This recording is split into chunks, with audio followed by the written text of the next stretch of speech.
Meu nome é Gilberto Melo, estou aqui representando a SEP, que é uma associação com mais de 20 anos ali da parte 2 da cidade universitária.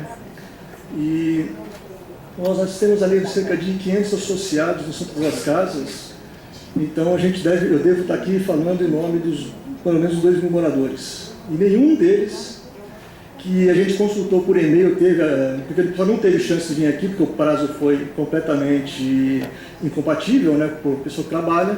Ninguém gostou, ninguém aprovou, ninguém achou o projeto bacana. O projeto que eu não sei se eu chamo de Avon, eu chamo de L'Oréal, porque ele é muito bonito, mas ele maqueia muitos impactos. E realmente tudo está sendo baseado, eu não vou falar do resto da parte de fauna, de tudo mais, porque já temos professores aqui no assunto, mas eu tive a oportunidade de trabalhar agora muito tempo na CPFL, cruzando pela Guilherme Campos, ali pelaquela situação. E na reunião que foi nos feita há um tempo atrás, eles tentaram amortecer, dividir em partes, né? E nessa linha de divisão a gente perguntou, bacana, vocês querem fazer isso lá de lá, da Dom Pedro? A Dom Pedro é uma artéria já posicionada, tem uma ponte, que é um ponto de retenção enorme. E o Le Monde, gente? O Le Monde é da Rossi. A gente perguntou para o pessoal quantos moradores são previstos para a Rossi. E a gente não foi contatado, como prometido por e-mail, para nos passar esse número de impacto, porque a gente já tem uma ponte, que não é de uma estrada que liga nada a lugar nenhum, e a gente já tem problemas de trânsito. Basta um buraco, tapar buraco no tapetão, para a gente já ter toda a Guilherme Campos parada, né? E outra coisa, inclusive fica difícil acreditar na Rossi. Eu comprei um apartamento em Paulínia esses dias e fui num site chamado Reclame Aqui. Procurei para comparar a construtora que eu comprei com a Rossi. A Rossi tem a pior pontuação possível. E agora eu estou abrindo o bico no o maior número de reclamações não respondidas, de qualidade e de obras atrasadas, né? E outra coisa que eu tive a experiência, e isso acho que é uma coisa assim, que é realmente proibitiva. Eu tive a oportunidade nessas enchentes, nesses trânsitos, inclusive na perto de casa, eu fui testemunha de 4 casas que pegaram fogo na parte 2 de Barão Geraldo, 3 na minha rua, e uma na Avenida 4, perto da Caixa d'Água. E o bombeiro vem lá do Taquaral. É incrível isso, a polícia militar sabe disso, o pessoal fica ali perto do Taquaral, do portão do Taquaral, e vem cruzando a chácara Primavera. Quer dizer, eu fico preocupado com o morador de casa, que eu posso pular pela janela, né, se tiver um incêndio, graças a Deus, quem vai morar no prédio não vai ter essa opção. Que tempo, que resposta a gente tem de bombeiro hoje? Não é culpa da Rossi, isso é culpa do Estado, mas existe esse problema. Hoje não podemos ignorá-lo. Não chega bombeiro lá. Desses 4 incêndios que eu presenciei, 3 foram apagados por brigada de incêndio das empresas de Paulínia. Porque tinha parente, tinha amigo e chamou e não veio o caminhão bombeiro vermelho não, veio o caminhão amarelo das indústrias químicas de Campinas, que conseguiu segurar o incêndio. Um só que chegou a tempo, chegou primeiro o batalhão do Corpo de Bombeiros. E queria lembrar os vereadores que vieram nos escutar que as incorporadoras podem bancar, podem patrocinar as campanhas, mas quem vota somos nós.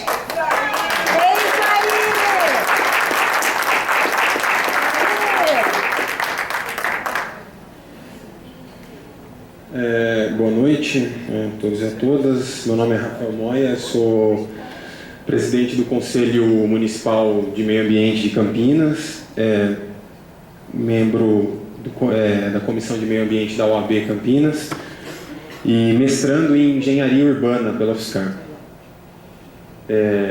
além de advogado. Bom, na verdade, primeiramente, dona Cecília, né? Seu nome? Bom, já foi amplamente dito aqui que houve não há presença de nenhum conselheiro no CONDEM. Queria fazer uma pergunta para a senhora, não sei se a senhora poderia me responder. Essa faixa aí é propriedade de quem? Na verdade, precede ao início da minha fala. Essa faixa aqui é de propriedade de quem? A obrigatoriedade da divulgação é do empreendedor. Essa faixa que está na mesa. Sim. É do empreendedor. Toda a divulgação é do empreendedor. Infelizmente, a gente não consegue ver isso. Então, na verdade, assim, eu acho que essa faixa é mentirosa, porque na verdade não é de aprovação, né? Nós não estamos falando da gleba, nós estamos falando de um empreendimento ali, que está ali, um loteamento. E eu queria, com todo respeito, data vênia, se os empreendedores se incomodam, se retirassem essa faixa agora. Vamos Agora, com todo respeito, a faixa será devolvida, mas é uma faixa mentirosa. É uma faixa que falta com a verdade.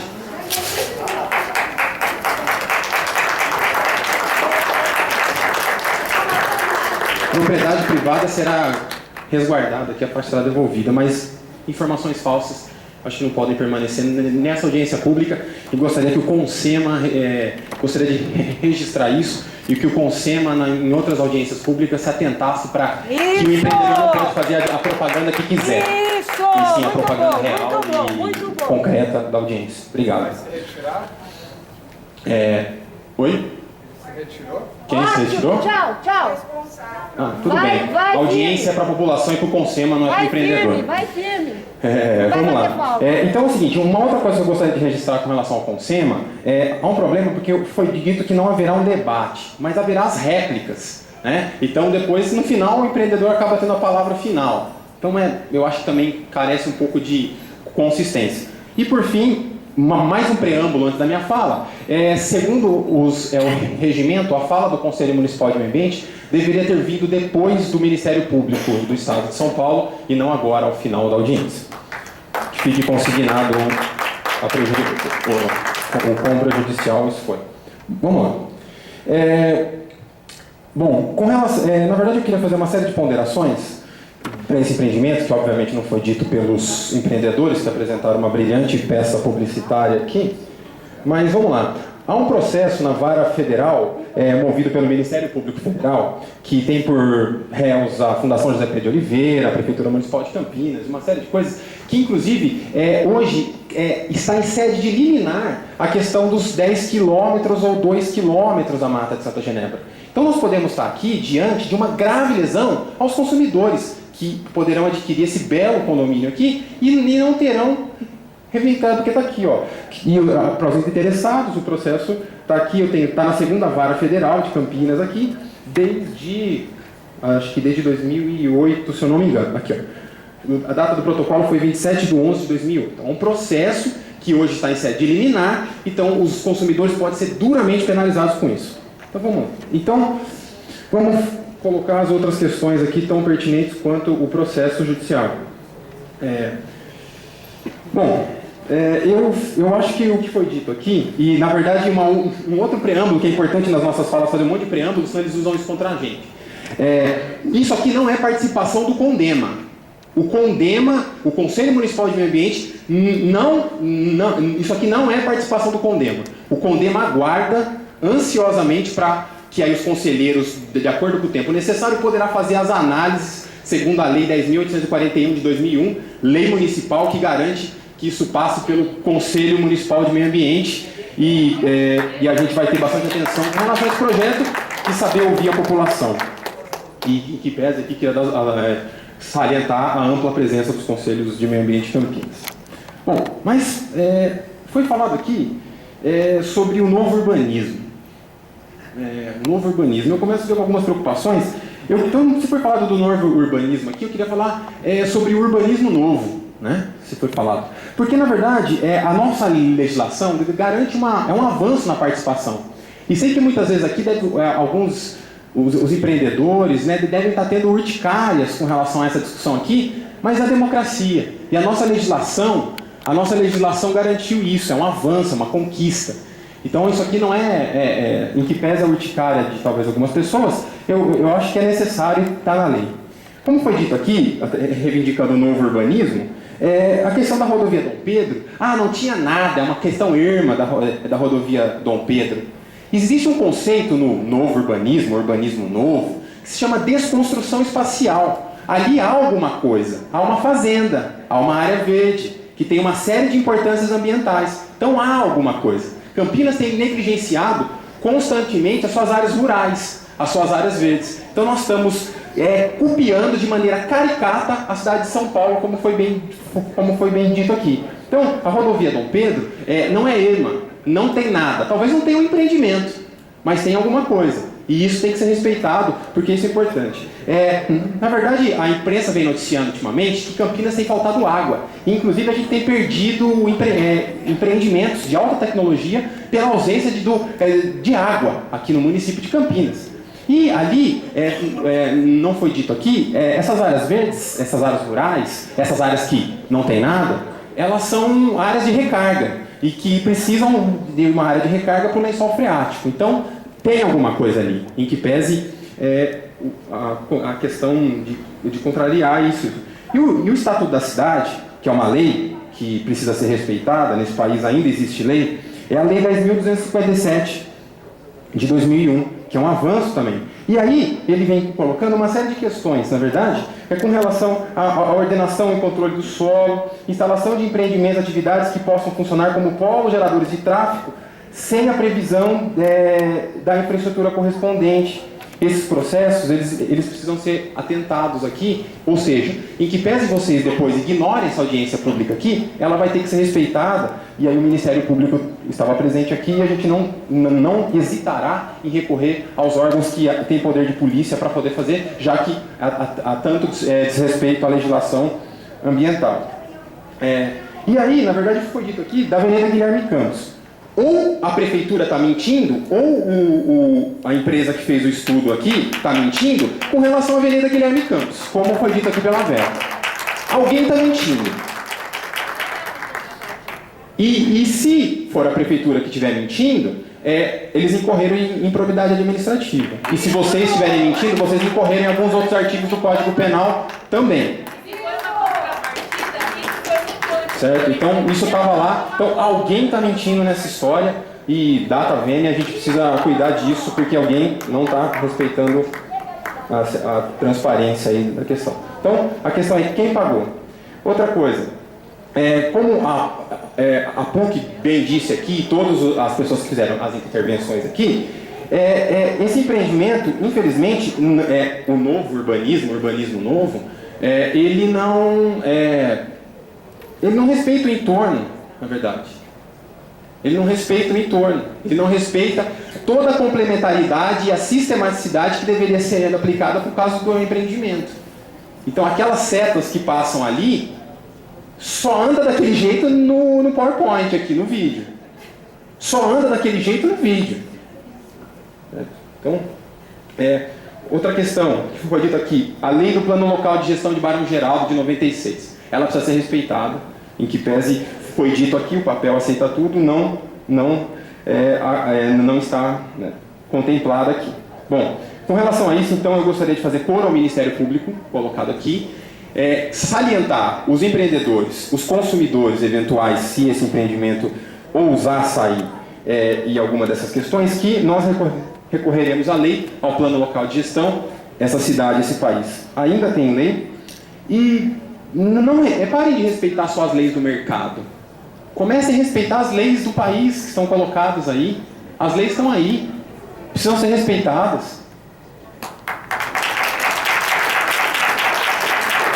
Empresa, com todo respeito também, empresa que quer cuidar de pessoas, quebra. Empresa tem que cuidar do seu lucro.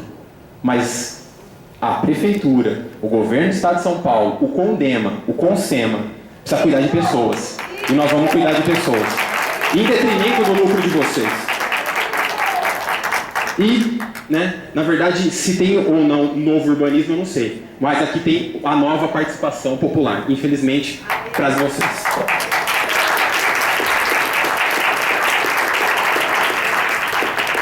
Muito obrigada. Passo a palavra à geógrafa Viviane Kondratiuk, representante da CETESB, da Diretoria de Avaliação de Impacto Ambiental. Boa noite, pessoal. Finalmente chegou a minha vez. Na verdade, eu preciso esclarecer que toda essa estrutura é obrigação do empreendedor custear, inclusive fazer essas faixas que a gente realmente falhamos e não reparamos que estava, porque nós somos o órgão que estamos representando a sociedade. E não se trata de uma reunião para aprovação de empreendimento nenhum. Esse é apenas o início de um processo de avaliação técnica que vai ser feita na equipe da CETESB. E isso consignata que o empreendedor utilizou de um espaço público inicial para tentar colocar na cabeça das pessoas que estava sendo um processo de aprovação. E vocês têm que tomar mais cuidado. Está registrado. Então, assim, a importância desse momento é justamente porque essa audiência pública não vai ser esquecida. Nesses momentos em que a população realmente participa e contribui com a equipe, é que a gente fica fortalecido e percebe que o processo de licenciamento não é apenas uma formalidade, porque tudo isso vai ser levado em conta, inclusive para a gente eventualmente reprovar um empreendimento, a gente precisa ter uma audiência pública em que tudo é registrado. A gente tem muitas audiências públicas em que não há participação da população e a gente fica muito contente de que dessa vez a gente não veio à toa. É isso aí.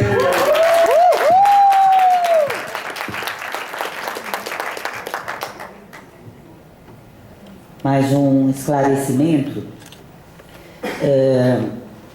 Como eu disse no início, é obrigação da Secretaria Executiva do CONSEMA fazer a ata.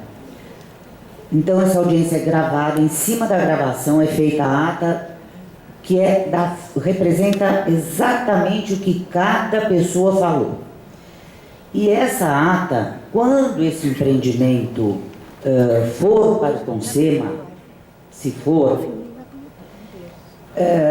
todos os conselheiros receberão, além do parecer técnico da CETESB, uma cópia da ata dessa audiência pública. Então, todos terão conhecimento de como aconteceu essa audiência. Os senhores podem ficar tranquilos quanto a isso. Nós teremos acesso a essa ata? Sim, é só pedir para o CONSEMA e a gente encaminha, quando estiver pronta, porque a gente tem que esperar os 5 dias úteis para ver se alguém mais manda algum documento, porque esse documento também é colocado na ata, dizendo que fulano de tal encaminhou o documento assim, assim, assim, né? Então nós temos que esperar 5 dias úteis. E além disso, a transcrição da fita também é responsabilidade do empreendedor. Então isso também a gente depende para fazer a ata. Não, mas nós levamos a gravação. Nós levamos a gravação. Nós temos que ter direito também a esta fita original, na íntegra. Temos motivos para desconfiar. Tudo bem, Opa, tem mas que eu falar acho... para ambas as partes. Eu estou no Conselho há 16 anos e nunca nenhuma ata de audiência pública foi contestada. Até porque passa por nós que coordenamos a audiência a leitura final. Tinha sido com o Barão E a Geraldo? gente Não? pode, a gente Como tinha sido com o Barão Geraldo? Existe antes de Barão Geraldo e depois de Barão Geraldo. Tá certo. Nós vamos exigir a cópia original dessa transcrição. Então nós vamos passar para a terceira e última parte da audiência, onde nós vamos ouvir as respostas, as réplicas. Então quero convidar o arquiteto Luciano Borghese, da Diretriz Consultoria.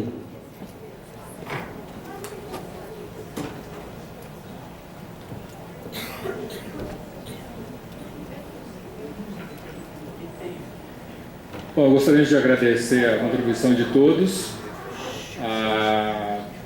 falar de uma forma mais abrangente. O tempo que nos foi dado aqui ele é realmente curto, porque é tudo definido por procedimentos das autoridades. E realmente questões de mobilidade elas estão sendo consideradas, mas não são apresentadas aqui.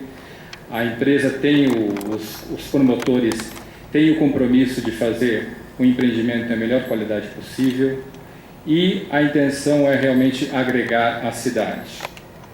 É um processo longo que começou em 2008 e provavelmente ainda tarde há vários anos.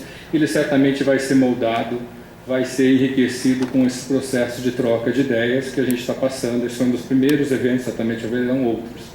Mas basicamente a ideia é agregar a cidade, a ideia é equacionar as variáveis do empreendimento. Todo empreendimento e intervenção tem questões positivas e negativas, como qualquer interferência em qualquer ambiente, em qualquer área. Então, isso vai ser considerado. Agora, as questões que o senhor sabe lamentar, as referências não são externas alienígenas, todo conhecimento é universal, tudo é traduzido para a cultura brasileira. Então, como representante do corpo técnico, esse corpo técnico é formado por pessoas sérias, competentes, com alto grau de instrução e que não estão aqui replicando modelos alienígenas. Deixar bem claro para vocês, até porque nossas legislações, as nossas culturas não permitem. A gente vê esse Não permite. Então a gente consegue fazer traduções, consegue trazer questões direcionadas para o mercado local e para as necessidades culturais. Não conseguiu dessa então, vez. deixar bem claro para vocês, e um exemplo que foi pedido, um exemplo. Não conseguiu dessa vez. Senhores, Posso não vamos replicar que não? polemizar, agora não é o momento. Os senhores foram ouvidos, agora vamos ouvir o empreendedor e a consultoria, por favor. Quanto tempo que eu tenho, porque tem o meio ambiente? Também o meio ambiente depois mais 15 minutos, ou estou os dois mais 15 minutos? Não, cada um tem 15 minutos. Tá. O empreendedor tem 15 e a consultoria tem 15. Então, foi solicitado aqui um exemplo de um outro empreendimento que pudesse ter generado uma qualidade de vida ou agregado para a cidade. Não é a propósito de revitalizações nos centros urbanos que a gente está propondo, a gente está falando de novas moradias ou novas comunidades. Existe uma aqui do lado, próximo de Campinas, que chama Vila Flora Sumaré, direcionada para o público de primeiro acesso, que tem alguns sucessos muito positivos, inclusive reconhecidos internacionalmente. A gente tem trabalhado e usando muito da experiência de lá e para cá, realmente nas questões ambientais, urbanas, de desenvolvimento comunitário. O projeto, ele busca e tem esse impacto de tentar realmente criar uma experiência qualificada. E eu acho que é interessante vocês entenderem que é interesse dos promotores desse empreendimento garantir essa qualidade, porque é muito simples entrar em qualquer geografia e fazer um grande loteamento, vender essas propriedades e daí aconteça o que aconteceu lá. Então, todo mundo vai comprar a sua unidade, no seu lotezinho e vai fazer o que a prefeitura permitir cada lote de maneira desorganizada. E é o que a gente vê, infelizmente, a nossa ocupação territorial é calcada nisso e a gente, na maior parte das vezes, não tem um resultado muito positivo e algumas vezes tem um resultado positivo. Quando você, o promotor, ele está com, vamos dizer, o compromisso de ocupar toda aquela área no tempo, ele tem que realmente galgar e tomar seus cuidados com todos os aspectos que foram apresentados aqui, ambientais, de criação de ambiência, de garantir segurança, de resolver questões de alargamento, que inclusive, para ser bem específico nesse dado, se vocês perceberem no Master Plan, ele tem no layout do empreendimento, ele tem previsão de duas avenidas que andam paralela a Guilherme Campos, justamente para dar alternativa de quem for entrar no empreendimento já sair da Guilherme Campos de imediato e evitar o grande fluxo. Existe uma avenida também que sai da avenida e vai paralela à Unicamp para não usar o tráfego dentro da Unicamp, como foi preocupação de muitos de vocês, uma avenida com 4 pistas, com 22 metros, que é paralela à Unicamp para não entrar na Unicamp para o fluxo desse empreendimento. Então, existem várias tentativas, tudo pode ser enriquecido, está na planta, isso é fácil de constatar. Então, a gente realmente tem essa preocupação, e voltando ao assunto da questão da ocupação a longo prazo, a responsabilidade é muito maior de fazer as coisas acontecerem de maneira planejada e garantir a qualidade. Você vai dizer, quem policia o promotor é o próprio mercado, é a própria sociedade, porque no dia a dia vocês vão ter 15 anos de acompanhamento de ocupação da área. Não é uma situação pontual, de processo só durante o processo de aprovação, e que uma vez que isso vai ao mercado, perde-se, não tem mais uma relação nenhuma. Não, as pessoas que comprarem os imóveis naquela localidade, os próprios moradores, muitas pessoas da própria Unicamp vão se beneficiar dessa situação, vão exigir o que ela comprou como conceito, que ela comprou, como vai ser as questões que foram prometidas como atributos ou vantagens do empreendimento, e essas pessoas vão mudar no ano 2, no ano 3, no ano 4, no ano 5 e vão estar lá exigindo. Então, existe a força da sociedade, seja ela vizinha ou dentro do empreendimento, é muito maior sobre o empreendedor num empreendimento dessa natureza que é feito em etapas e com um único promotor, do que você simplesmente tentar fazer um planejamento, vender lote isolado e daí faça o que está previsto na legislação municipal, mas ninguém tem o controle das coisas. Que é o que acontece na cidade. Então, acho que assim, isso é uma coisa diferente, tem uma escala grande, mas tem toda uma série de cuidados para tentar contornar isso.